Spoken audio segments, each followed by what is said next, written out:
Let me paint a picture for you. It is exactly 5 o'clock in the morning. It is cold, it is pitch black, and the world around you is completely silent. Suddenly, a sharp, piercing alarm cuts through the dark. In that exact moment, a microscopic window of time opens up. Just a fraction of a second. And in that tiny, invisible fraction of a second, you have a choice. You can hit the snooze button, pull the warm covers back over your head, and spend the next 45 minutes scrolling through social media, mindlessly watching other people live their dreams. Or you can do something else. But here is the dark, uncomfortable truth that modern society tries to hide from you. That split-second decision, it is not just a choice about sleep. It is a vote, a biological, psychological vote for the person you are becoming.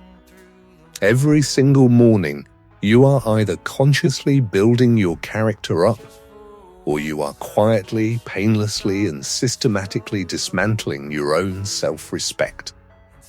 And the most terrifying part?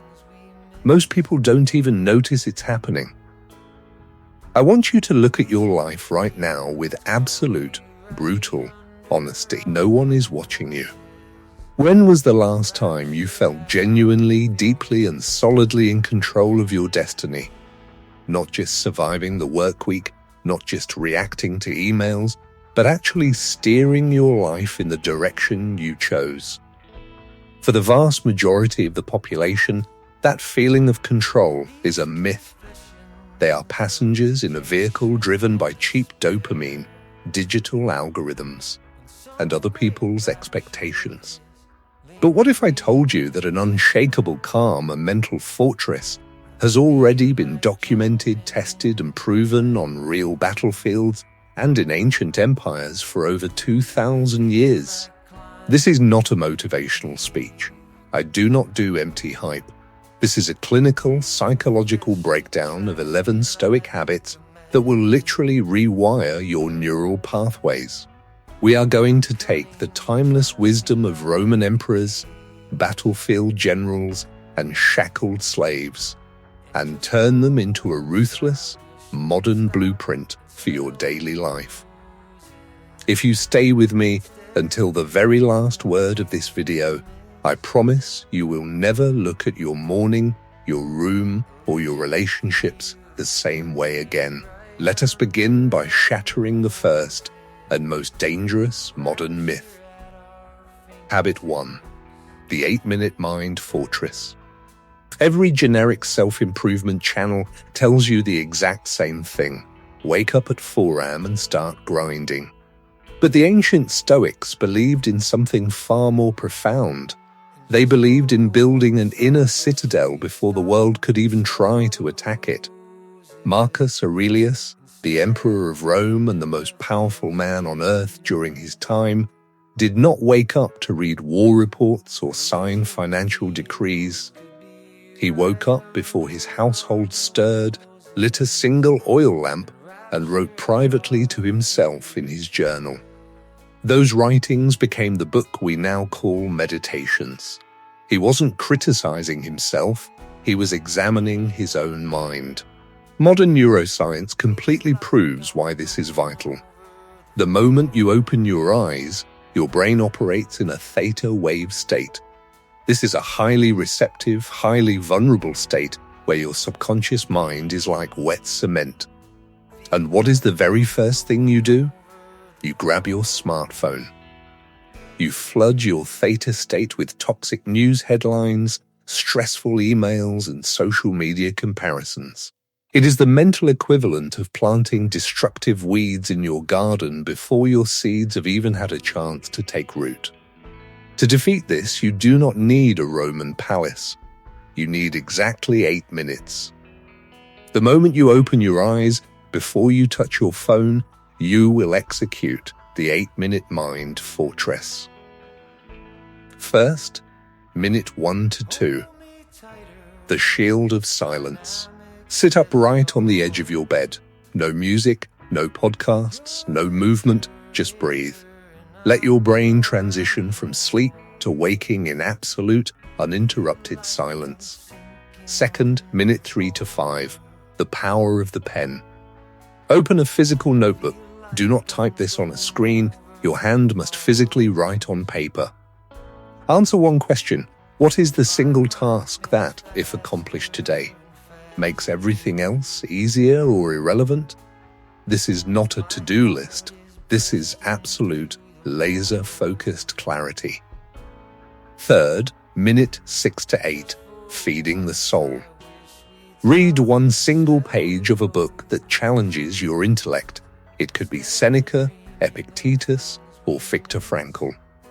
You are feeding your mind its first meal before the world has a chance to poison it. By dedicating just 8 minutes to your inner citadel, the office politics, the traffic jams, and the mid-afternoon anxiety spirals won't affect you the same way.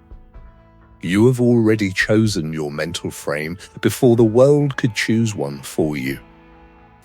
But what happens when you step out of your bed and face the world? How does your physical presentation affect your brain? Let us move to part 2. Welcome to part 2. Now that your mind is secure inside its fortress, we must talk about how you present your physical body to the world. Habit 2. Dress for your identity, not your comfort. Do you honestly believe that your clothing is just about fashion or vanity? Let us look at a groundbreaking psychological study that reveals a profound truth about the human brain. In the year 2012, researchers at Northwestern University took 2 groups of ordinary people and gave them identical white coats. They told the first group that the coat belonged to a medical doctor.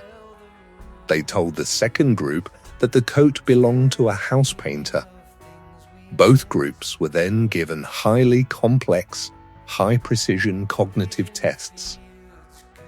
The result? The group wearing the doctor's coat performed with vastly superior focus, speed, and accuracy. Scientists call this phenomenon enclothed cognition. The clothes you wear do not just change how others see you, they actively change how your brain perceives your own capability. The ancient Stoics understood this perfectly. Epictetus, who spent his youth as a slave and had his leg intentionally broken by a brutal master, argued that external wealth or expensive clothes are meaningless. However, Marcus Aurelius looked at physical presentation as an act of intentionality and self-respect. Marcus believed that how you carry your body, your posture, your bearing, and the cleanliness of your presentation is a direct physical manifestation of your character. It is not about impressing a crowd. It is about respecting yourself. If you spend your days working or studying in dirty sweatpants slouched over a couch, your nervous system receives a continuous low-level signal, I am comfortable, lazy, and unimportant. You do not need expensive brands. The Stoic dress code is defined by simplicity, cleanliness, and order. Make your bed the moment you get up. Dress in clean, well-fitted clothes, even if you are working from home and absolutely no one is going to see you. Keep your shoulders back, your spine aligned, and look straight ahead rather than staring down at the ground. This is the physical language of self-respect. It closes the psychological gap between who you are and who you want to become, and that gap is exactly where your daily anxiety lives. Habit 3. Train the face to lead the brain. We are taught that our emotions dictate our facial expressions. If you are sad, you frown. If you are angry, you scowl. But what if the reverse is also true? What if your facial muscles can force your brain to calm down?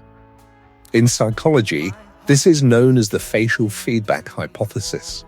When you experience stress, your jaw automatically clenches, your forehead wrinkles, and your eyes narrow. This muscular contraction sends instant feedback to your amygdala, signaling that you are in extreme danger. This floods your body with adrenaline and cortisol. By consciously interrupting this physical feedback loop, you can stop an emotional spiral in its tracks.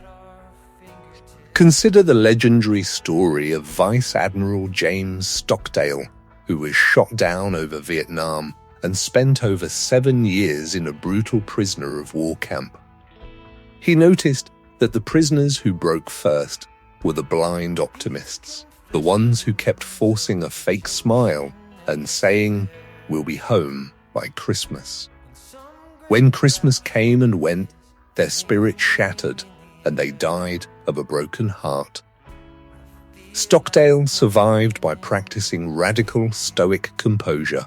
He accepted the brutal reality of his situation, but he refused to let his face broadcast his internal struggle to his captors or to his own mind. His calm face was his ultimate weapon. The next time your boss sends you a toxic email or someone cuts you off in traffic, do this before you say a single word. Take one slow, controlled breath. Consciously relax your jaw, leaving a tiny gap between your teeth. Smooth out your forehead. By forcing your face into an expression of absolute composure, you deny your brain the physical feedback it needs to fuel panic.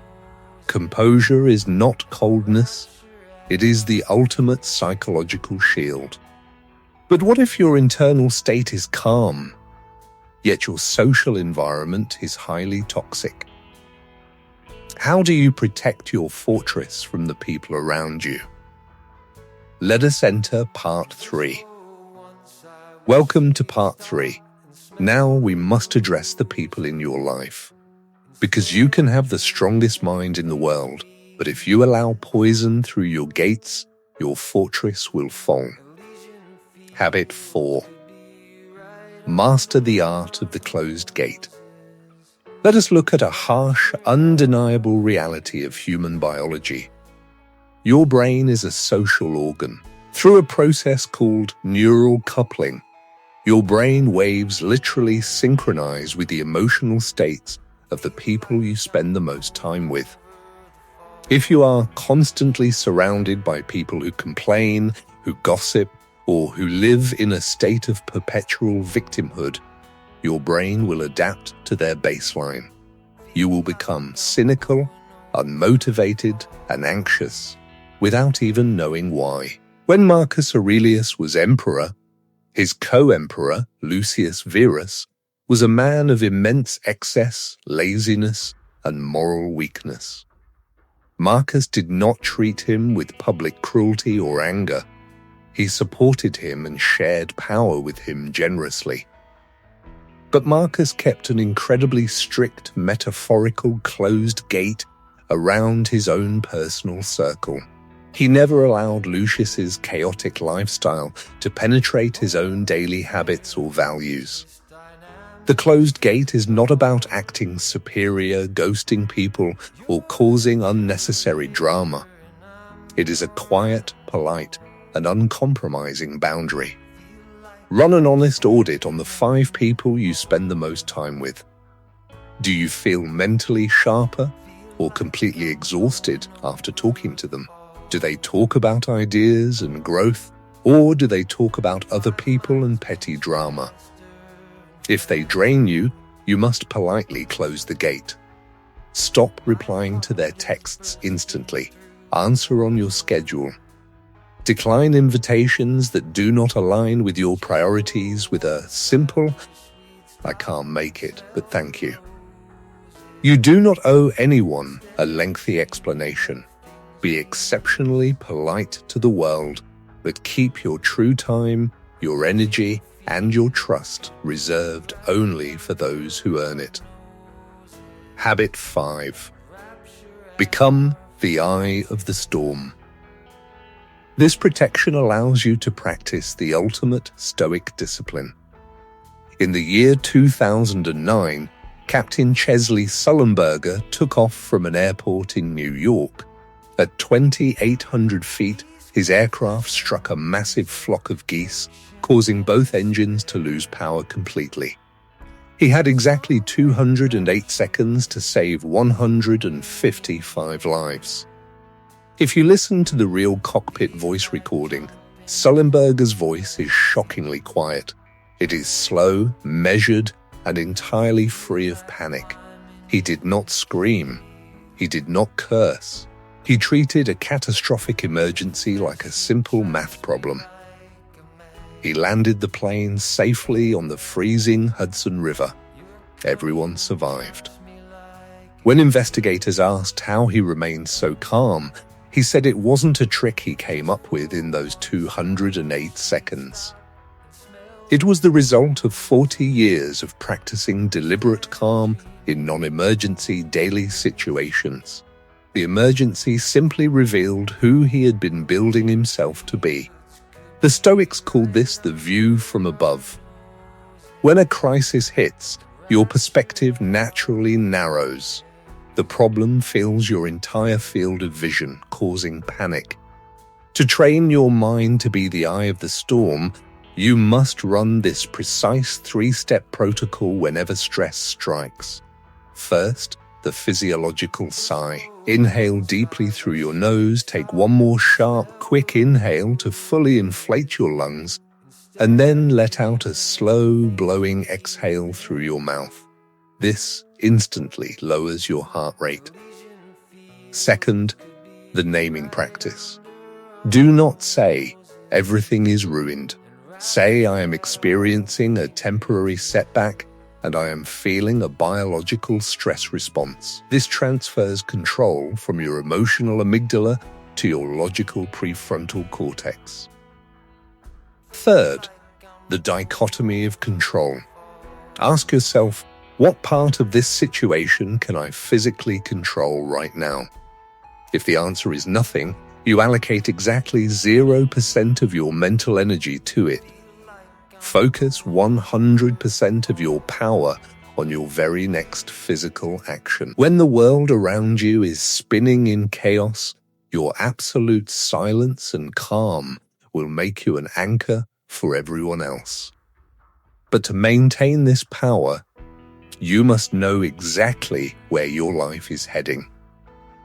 What is your ultimate compass? Let us design it in Part 4. Welcome to Part 4. Now we look inward. We must talk about your ultimate purpose and how you manage the ordinary, mundane spaces of your daily life. Habit 6. Architect your North Star. There is a neural network in your brain called the default mode network.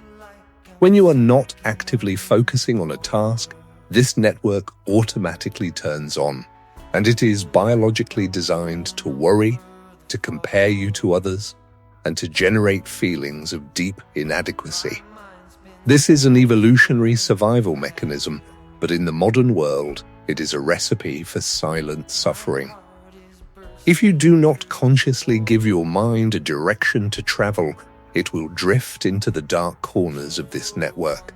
The legendary psychiatrist Viktor Frankl, who survived the horrific Nazi concentration camps, noted that the prisoners who survived the longest were not the strongest physically.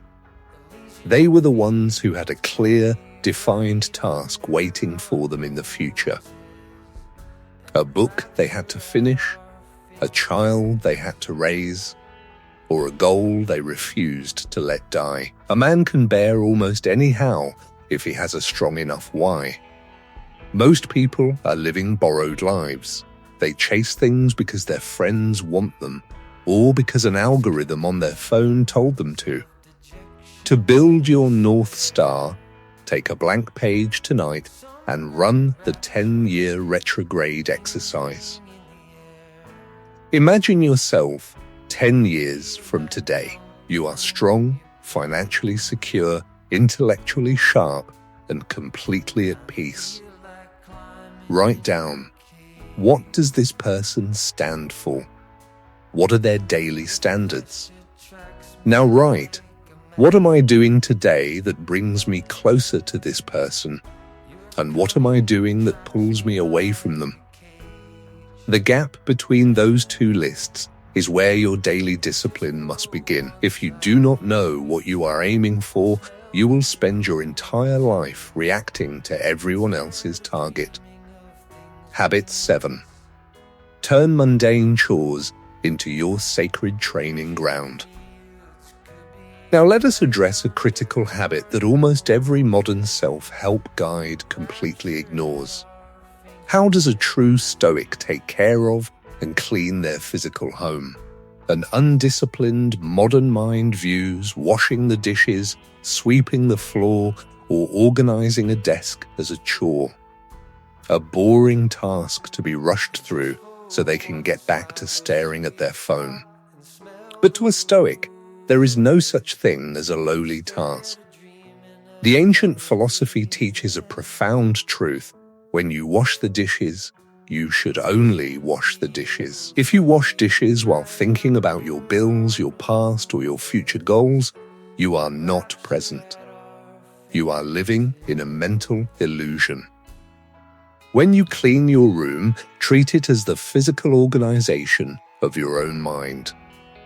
Feel the water on your hands.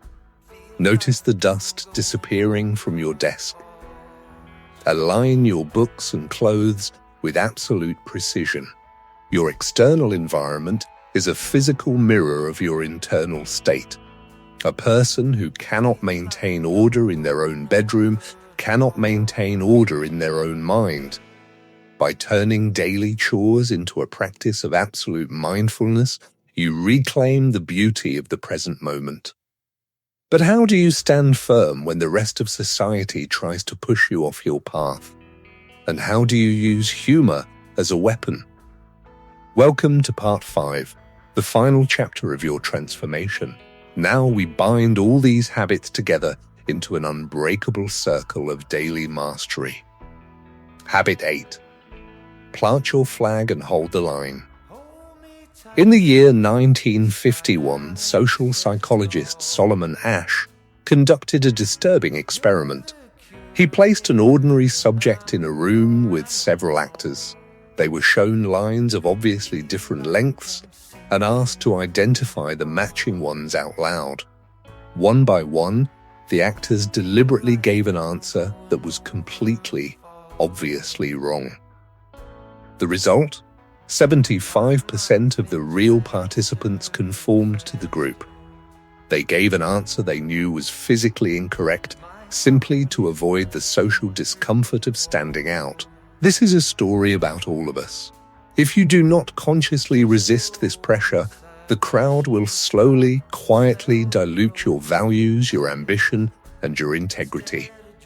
Holding the line means having a set of non-negotiables that you will never compromise for anyone, under any circumstances. Write down 3 things you will never betray, whether it is absolute honesty, loyalty to your family, or your morning routine. When the crowd tries to pull you away, look at your contract with yourself. Let your no be quiet, polite, and absolute. Habit 9. Sharpen the blade of wit. Many people think Stoicism is a philosophy of cold, humorless men who grit their teeth through life. But if you actually read Seneca, you will find a man with a razor-sharp, brilliant sense of humor. He constantly mocked the vanity of the Roman elite, including his own wealthy lifestyle. Real wit is a profound Stoic weapon. It requires you to look at a terrifying or stressful situation, zoom out and see the absolute absurdity of it in the context of a massive ancient universe.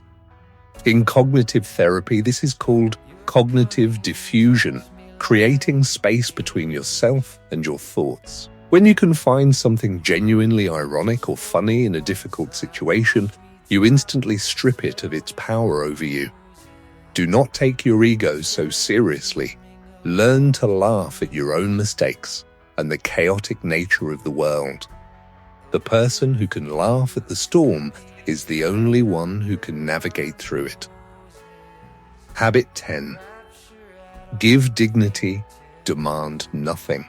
Respect and agreement are not the same thing. Respect and unlimited access to your time are not the same thing. The Stoics practiced cosmopolitanism, the belief that all human beings share a common rational nature and deserve basic human dignity. But they never confused this with people-pleasing. Give everyone your politeness, your attention, and your respect as human beings, but never seek their validation, and never change your truth to keep them happy. You owe them dignity, but you do not owe them your soul. Habit 11. The evening reckoning. This brings us to the final habit, which completes the circle of your day. Just as you built your inner citadel in the morning, you must close your fortress at night. Before your head hits the pillow, turn off your screens, sit in the quiet, and ask yourself 3 brutal, honest questions. First, where did I falter today? Look at your mistakes with absolute honesty, but without self-hatred. Second, what did I do well? Acknowledge your small victories and hold on to that discipline. Third, how can I do better tomorrow? This simple 2-minute evening ritual ensures that your mistakes are never wasted. They become the raw material for your growth tomorrow. Your life is not something that just happens to you. It is a masterpiece that you must carve out, second by second, choice by choice. Tonight, when you lay your head down, the day is gone. But tomorrow morning, when that alarm goes off, you will have a brand new choice. Will you build your fortress, or will you let it crumble? The decision is entirely yours.